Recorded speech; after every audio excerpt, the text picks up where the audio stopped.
গিয়েছে সব।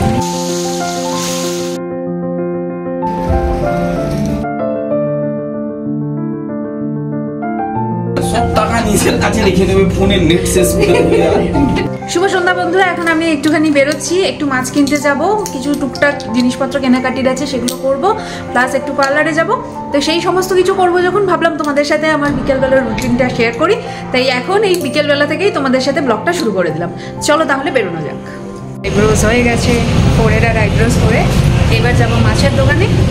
তাহলে চলো, আর বাড়ি গিয়ে তোমাদের সাথে শেয়ার করবো আমার ছোটোবেলার কিছু কথা।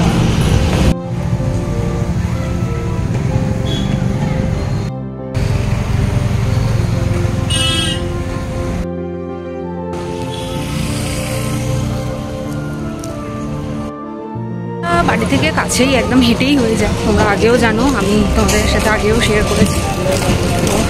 চলো হাঁটতে হাঁটতে চলে যাচ্ছি। আমার তো হাঁটা হয় না, হাঁটাটাও হচ্ছে, এটাই হচ্ছে সুবিধা। সারা সপ্তাহ ধরে এখানে মাছ পাওয়া গেলেও বাঙালির স্পেশাল ভালো মাছগুলো কিন্তু আসে শুক্রবার দিনকে। ব্যাঙ্গালোরের অনেক জায়গায় আবার এই মাছগুলো আসে বৃহস্পতিবার দিনকে। শুক্রবার দিন সকালবেলায় হোয়াটসঅ্যাপেই আমরা চেক করে নিতে পারি যে কি কি বাঙালি ভালো মাছ আজ এসেছে। আমি নিয়ে নিয়েছি গন্ধরাজ লেবু আর সর্ষে পাউডার। এখন সব কাটা হচ্ছে, সর্ষে নেওয়া হয়েছে, বেলে মাছ নেওয়া হয়েছে, কাতলা মাছ নেওয়া হয়েছে। তো উইকেন্ড পুরো একদম উইকেন্ডের বাজার। মাছ কেনা হয়ে গিয়েছে, সব নিয়ে আমি বাড়ি ফিরছি। চলো বাড়ি যাই, দেন কথা হবে।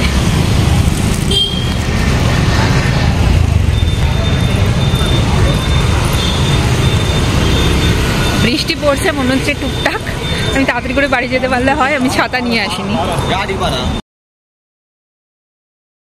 বাড়ি পৌঁছে গেছি, একটু বৈকালিক হাঁটাহাঁটি হলো, জিনিসপত্র কেনাকাটি হলো। জিনিসপত্র কিছুই না, আমি তো কিছু কিছু জিনিস কেনার ছিল, বাট আর কিনলাম না, কারণ দেরি অনেকটা হয়ে গেছে।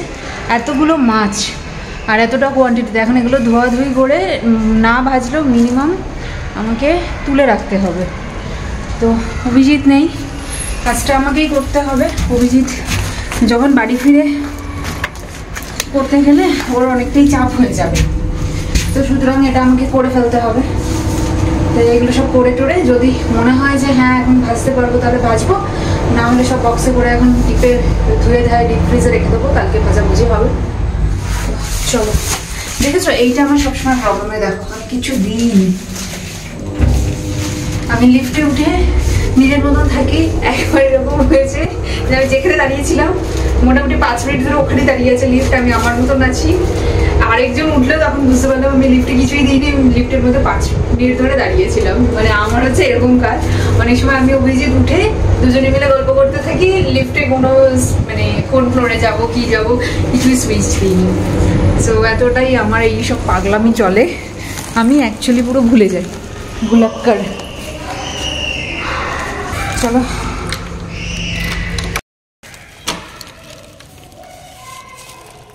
আজকে এখন শুক্রবার দিন বিকেলবেলায় গিয়েছিলাম বলে আমি বেলে মাছ টাছগুলো পেলাম, নাহলে কাল সকালবেলায় অভিজিতের ঘুম থেকে উঠে যেতে যেতে এইসব বেলে মাছ টাছ সব শেষ হয়ে যায়, তখন আর ভালো কিছু পাওয়া যায় না। চলো ফ্রেশ হই, তারপর ফিরে আসছি। তো এখানে যে মাছগুলো নিয়েছি সেগুলো এক এক করে সব ধুয়ে টুয়ে নিই। প্রথমেই বেলে মাছটাকে ঢেলে নিলাম, 500 গ্রাম বেলে মাছ নিয়েছি, ছোটো ছোটো মাছ তো 500 গ্রাম ঠিকই হবে পরিমাণে। আর কিছুটা তোপসে মাছ নিয়েছি, আর এই যে আমার প্রিয় বড় কাতলা মাছ, অভিজিৎ এটা খুব ভালোবাসে। আচ্ছা, মাছগুলো এখন নুন হলুদ আর তেল দিয়ে ম্যারিনেট করে নিলাম। আমি না বিয়ের পর বুঝতাম না, তখন শুধু নুন হলুদ দিয়ে ম্যারিনেট করতাম, আর বিশেষত পাবদা মাছ না ভাজার সময় ভীষণ ফাটে। একবার মাছটাতে 5 থেকে 10 মিনিট ভালো করে নুন হলুদের সাথে তেল মাখিয়ে দিয়ে রেখে তারপর ভেজে দেখো, পার্থক্য বুঝতে পারবেই।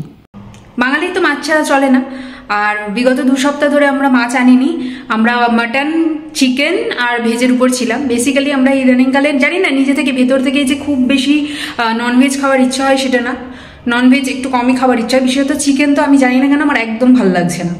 তো যাই হোক, আজকে হঠাৎ যখন আপডেট পেলাম যে বেলে মাছ এসেছে, ছোটবেলায় বেলে মাছ কিন্তু আমি অতটাও ভালোবাসতাম না, কিন্তু বিয়ের পর মানে যখন তুমি জিনিসগুলো পাবে না যেগুলো ছোটবেলা থেকে খেয়ে বড় হয়েছো, তখন সব জিনিস ভালো লাগে। বিয়ের পর বেলে মাছ আমার একদম মানে কি বলবো, অতুলনীয়, অভূতপূর্ব লাগে।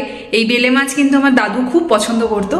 তো এখন সেই জন্য বেলে মাছটা দেখেই বেসিক্যালি তাড়াতাড়ি করে ছুটে গিয়েছিলাম। তো বেলে তপসিও পেয়ে গেলাম, ভালো বড় কাতলা পেয়ে গেলাম। আমি বড় কাতলা খেতে খুব ভালোবাসি, বিশেষত বড় কাতলার ভিতরে যে চর্বি ভর্তি মানে তেল ভর্তি যে পেটিটা থাকে না, ওটা আমার খুব পছন্দের। যদিও আমার গ্যাস্ট্রিকের প্রবলেম আছে, আমার কাতলার পেটি খাওয়া একদমই বারণ, বিশেষত ছাল, আর আমি এগুলো কোনোটাই ছাড়ি না। তো যাই হোক, মানে খাবার আগে যদি রোগ টোগ নিয়ে এত বেশি ভাবা হয় না, আমার মনে হয় যে সেক্ষেত্রে আরো বেশি করে শরীর খারাপ করে। মানে যদি নাও করার হয় না, সেক্ষেত্রেও শরীর খারাপ করবে। তাই জাস্ট বিন্দাস হয়ে খাওয়া দাওয়া করো, এটাই আমার মনে হয়।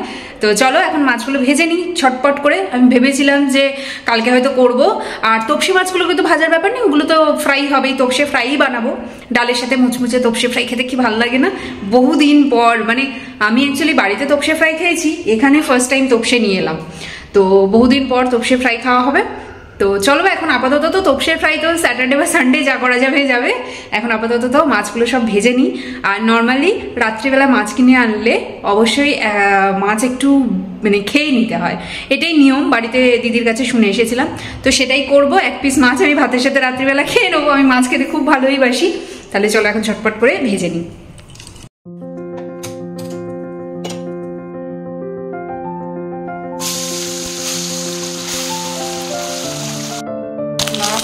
তিনটে মাছ ভাজা হচ্ছে, এখানে বেলে মাছ আর এখানে এই মাছ ভেজে নেওয়া হচ্ছে। ಶುಭೋದಯ ಎಲ್ಲರಿಗೂ ಕನ್ನಡ ರಾಜ್ಯೋತ್ಸವ হার্দিক শুভাশয়ಗಳು। সুপ্রভাত বন্ধুরা। আমি যেটা বললাম কানাডাতে, সেটার মানে হচ্ছে আজকে কর্ণাটকা রাজ্যোৎসব। তাই সবাইকে কর্ণাটকা রাজ্যোৎসবের অনেক অনেক শুভকামনা জানালাম। তো এখন সকালবেলায় ব্রেকফাস্ট করে চলে এসেছি মাছ বানাবো। আজকে দই মাছ বানাবো, তারই প্রিপারেশন নিচ্ছিলাম।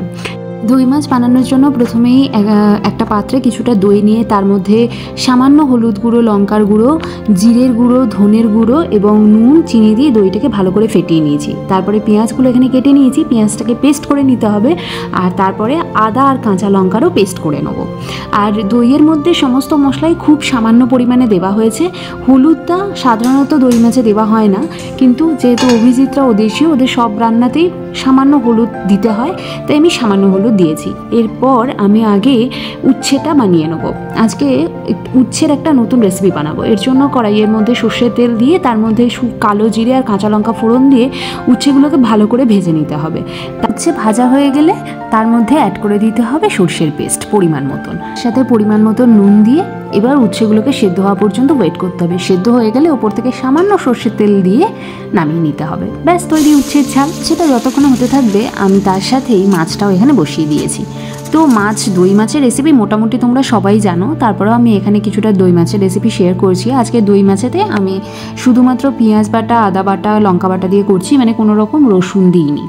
আমার বাড়িতে দিদি রসুন দিত না, কিন্তু পরবর্তীকালে আমি যখন টুকটাক রান্না শিখতাম, ছুটির দিনে টুকটাক কিছু একটা বানাতাম, তো তখন আমি সামান্য রসুন দিতাম। তা আজকে ইচ্ছা হয়নি, তাই দিইনি। আর দেখো হলুদের পরিমাণটা এতটাই সামান্য ছিল যে দই মাছের যে একটা সাদা টাইপের রং থাকে না, সেটা কিন্তু বজায় আছে। আর মিষ্টি যেটা দিয়েছি সেটা তো এই দইয়ের টক ভাবটা কাটানোর জন্যই। কিছুই না, মাছ দিয়ে দিয়েছি। এবার একটা ফুট দিয়ে ওপর থেকে ঘি আর গরম মশলা দিয়ে নামিয়ে নেবো। আমার রান্না প্রায় কমপ্লিট। এবার স্নানটা করে ফিরে আসছি। স্নান টান করে চলে এসেছি, এখন খেতে বসবো। আজকে যা যা রান্না হয়েছে কিছুটা তো তোমাদের সাথে পুরো মানে রেসিপি তো দই মাছের শেয়ারই করেছি, কিন্তু ফাইনাল কিভাবে কি সার্ভিং বলে ঢালার পরে কীরকম দেখতে হয়েছে সেগুলো দেখায়নি, সেগুলো এখন দেখাচ্ছি। উচ্ছে চচ্চড়িও হয়ে গেছে। উচ্ছে চচ্চড়ি না উচ্ছে ঝাল এটাকে বলতেই পারো, একদম অন্যরকমভাবে আর খুব সহজভাবে না বলে দিয়েছিলাম। আমি খুব সহজভাবে আমি উচ্ছেটা বানিয়েছি, তোমাদের যেটা দেখালাম। এক সেকেন্ড তোমাদের দেখাচ্ছি যে উচ্ছেটা কীরকম ফাইনালি দেখতে হয়েছে। আমার দই মাছ আর এই হচ্ছে উচ্ছে। আজকে এত জোর খিদে পেয়ে গিয়েছিল যে আমি স্নান করে এসে অভিজিৎকে তাড়াতাড়ি করে বলেছি যে তুমি ভাতটা বাড়ো। তো অভিজিৎ ভাতটা যেহেতু বেড়েছে, ও অত গুছিয়ে বাড়েনি, কিন্তু ও সুন্দর করে ওর মতন করে গুছিয়েও পরিবেশন করে, আর ও সেটাই করেছে। ছিল তো এই হচ্ছে মাছ, ভাত, মাছ আর পোলাও, দই মাছ পোলাও আর উচ্ছে ঝাল, তার সাথে হচ্ছে প্লেন ভাত। তাহলে চলো এখন খেয়ে নিই, তারপর বিকেলবেলায় ফিরে আসছি। আর দেখি আজকে বিকেলে কিছু প্ল্যান করা যায় কি না, সেটা দেখে ফিরে আসছি। চলো।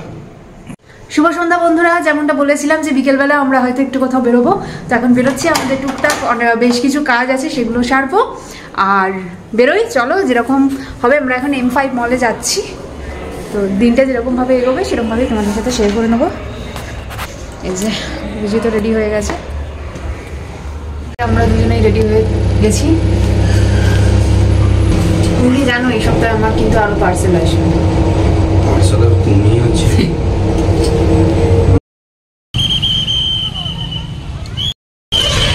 আমরা এসে গেছি M5 মলেতে। এখন যেগুলো কেনাকাটি করার আছে, হ্যাঁ বলো। আমাদের দুটোই ঘোরার জায়গা, M5 মীনাক্ষী। কোথাও কোরমাংলা গেলে পোড়াম। হ্যাঁ, কোরমাংলা গেলে পোড়াম। তো পোড়াম অনেকদিন যাই না, যাবো এর মধ্যে একবার। চলো পোড়াম, তুমি আগে বললে পোড়াম যেতে হবে না, আমার আজকে বাড়ির কাছেই ইচ্ছা ছিল। বাড়িতে সকাল থেকে কাজগুলো কম হলো। M5-এ ঢোকার আগে আমরা ওয়েস্ট সাইডে চলে গিয়েছিলাম। M5-এর পাশেই ওয়েস্ট সাইড আছে। আমার যেহেতু একটা ড্রেস কেনার ছিল, সেহেতু ওয়েস্ট সাইডটা তার জন্য বেস্ট অপশন ছিল। আর আমি ওয়েস্ট সাইডের ড্রেসগুলো বেশ ভালোই বাসি, তো ড্রেসটা নেওয়ার পাশাপাশি আমরা একটু ওয়েস্ট সাইডে ঘর সাজানোর জিনিসপত্র দেখে নিচ্ছিলাম। কেনাকাটি হয়ে গেছে, এখন একটু খাবার দাবার চাই। হ্যাঁ, এবার পেটে কিছু করতে হবে, তাই আমরা ডেস্টিনি বার অ্যান্ড কিচেন খুলেছে, ওইখানটাই যাবো বলে আজকে ঠিক করলাম। কোথায় ডেস্টিনি?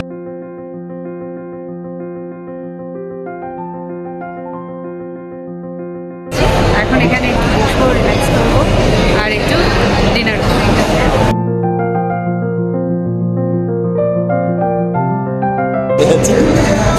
এদিকে আয়, তুমি এটা টেনে নিয়ে এদিকে এসো।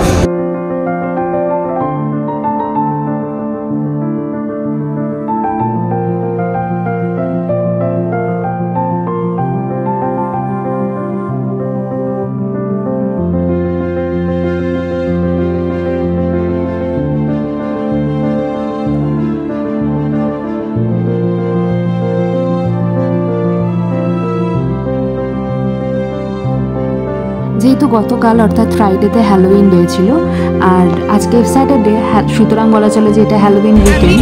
আর ডেস্টিনিতেও তাই হ্যালোউইন থিম চলছিল। বাড়ি থেকে যখন বেরিয়েছিলাম তখন কিন্তু এইভাবে কোনো ডিনারের প্ল্যান করবো সেটা কিন্তু ভাবিনি। এটা জাস্ট হঠাৎ করেই প্ল্যান হয়ে গেল, হঠাৎ করেই চলে গেলাম। কিন্তু সত্যি বলছি, এরকম হঠাৎ করে না, অবশ্যই মাঝে মাঝে নিজেদেরকে সময় দেওয়া উচিত। এরকম হঠাৎ করা প্ল্যান তোমাকে যে আনন্দটা দেবে, সেটা অনেক দিন ধরে করে রাখা কোনো প্ল্যান সেই আনন্দটা কোনোভাবেই দিতে পারবে না। সুতরাং একটা খুব সুন্দর আমরা পুরো সন্ধ্যাটা কাটালাম, যেটাতে খুব মজা হয়েছে, খুব ভালো লেগেছে এবং দুজনে মিলে একটা খুব সুন্দর সময় কাটিয়েছি। আর এদিকে খাবার দাবারগুলো ডেস্টিনির খুব ভালো ছিল। যারা ইলেকট্রনিক সিটি বা ইলেকট্রনিক সিটির আশেপাশে আছো, তারা অবশ্যই ডেস্টিনিতে যেতে পারো। আমরা প্রথমে স্টার্টারে নিয়েছিলাম ফিশ অ্যান্ড চিপস, তারপরে লখনৌ বিরিয়ানি, আর তার সাথে হচ্ছে রাট্টা মাছ। রাট্টা মাছ হচ্ছে মাটনেরই একটা রেসিপি, তার সাথে হচ্ছে লাচ্ছা পরাঠা। প্রত্যেকটি খাবার অসম্ভব ভালো ছিল। যতটা ভালো ফিশ অ্যান্ড চিপস ছিল, ততটাই ভালো লখনৌ বিরিয়ানি ছিল, আর ততটাই ভালো এই রাট্টা মাছ ছিল। তো আমরা যেহেতু এখন মিষ্টিটাকে নিজেদের ডায়েট থেকে বাদ দিয়েছি, আমি নিজে খুব একটা ব্যক্তিগতভাবে মিষ্টিটা পছন্দ করি না, আর অভিজিৎ প্রচণ্ড পছন্দ করলে অভিজিৎ মিষ্টি বাদ দিয়েছে, তাই ডেজার্টে কিছু নেওয়া হয়নি। খাবার দাবারের পাশাপাশি অ্যাম্বিয়েন্সও খুব ভালো ছিল। পরিবারকে নিয়ে সুন্দর সময় কাটানোর একটা জায়গা হতে পারে M5 মলের এই ডেস্টিনি। আর আমাকে যদি রেটিং দিতে বলা হয়, আমি 4.5 আউট অফ 5 দেবো এই ডেস্টিনির খাবার দাবার এবং অ্যাম্বিয়েন্সকে। 10:15 হয়ে গিয়েছে।